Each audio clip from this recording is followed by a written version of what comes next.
Welcome back to 5 Sets with Dave. Coach, coming off an interesting week, a couple road wins, which is never an easy thing in the Big Ten. I know there was a lot of things going on last week at Maryland. Let's go ahead and start there. Midweek game at Maryland, you go out and you beat the Terps in 4 sets. How'd the team look that night? Pretty good. Maryland's playing great. They're a team that is young, but athletic. Second year in the league, second year head coach Steve Aird, but they're playing great. Everybody they swept Ohio State the week before we played them. They took Penn State almost to a 5th game. Played Nebraska tougher than they played us. They're playing very well. So to go out there and escape, I think it was 1-1 at intermission. We won the first 25-22. They won the second by identical scores. The third was the same score. And then we finally pulled away a little bit from them in the fourth. I think it was 25-15. But we played very well, competed hard. First couple of games, we had a couple players below their level, but that straightened out after break. And defensively, we got much better. Made very few errors down the stretch. So that was a nice win for us at Maryland. And then from there, we went to Northwestern. Headed up to Evanston on Sunday afternoon, kind of an unusual schedule. They had the home football game on Saturday, so they had to push the home match to Sunday afternoon. Welsh Ryan's never an easy place to play. They've tagged some teams there this season. Yes, some good ones. Comes to mind. How good did it feel to go up there and again win in 4? Great. It was one of the best feelings after a match that we've had this year. Maybe comparison to the Michigan State wins, the Illinois win here at home. Knowing that win really helps your resume significantly because they're an RPI team that's in the top. They were like 35 when we played them, so they've got some respect. And they're a good team, and they've beaten some good teams, especially at home. So we just fought. We fought hard. We played pretty good volleyball the first 2. Third game, I thought both teams kind of dropped their level. We just dropped ours more than they did. And then the 4th game, we got off to a good start. I thought that Annie Drews really picked it up. Faye Adelaja played at an extremely high level. Danielle started blocking a ton of balls. Kate Workman and Alexis Smith and Amanda Neal put on a defensive clinic, I thought, in Evanston against a team that really plays good defense. So it was important for us to match that, actually surpass that, which is what we did. And I thought that was the difference in the match. You mentioned Annie Drews, Big Ten Player of the Week this week for her efforts last week. Is she playing at the level that you expect from her at this point in the season? Is she kind of peaking? I can't imagine there's more than 6 or 7 people playing at that level in the country. She's doing a lot of great things for us, mostly with her left arm, putting a lot of balls away.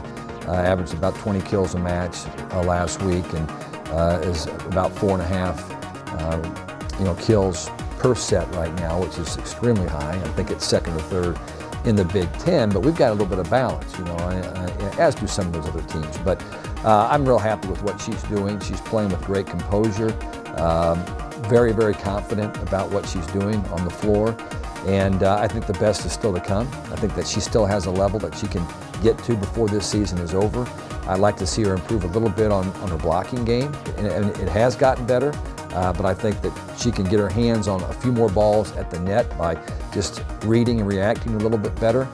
Serving consistency is come a long way, but I think it can be better. She's capable of just serving a rocket from where she contacts the ball at such a high point that she can run some points up for us if she just gets real consistent with that. She is absolutely lethal from the back row with that 6'4" frame, that big arm span.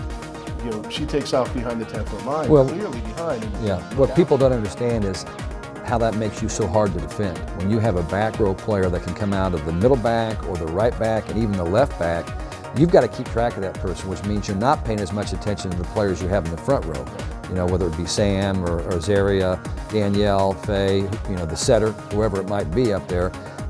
So she gives us something that most teams just don't have. Matter of fact, there's no team in the country that has a back row attacker like we do at Purdue and Annie Drews. as you said, done 20 wins again this season.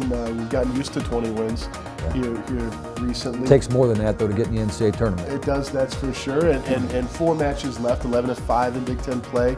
Last road game of the year, tomorrow night at Rutgers, and then return home for a tough matchup against Minnesota. Another interesting week. What's it going to take this week? Well, I am glad it's our last road match. It's tough to win on the road. If we can get a win tomorrow night, we go 6-4 in the Big Ten on the road. And I think most teams, start of the year, would say that would be pretty good. You know, we'd like to have done better, but 6-4 with the losses, Ohio State in 5, Penn State we didn't play real well. Had good battles at Wisconsin and Minnesota on back-to-back nights and couldn't find a way to win either one of those. So those are all 4 teams ranked in the top 14 in the country on the road. But they play well at home.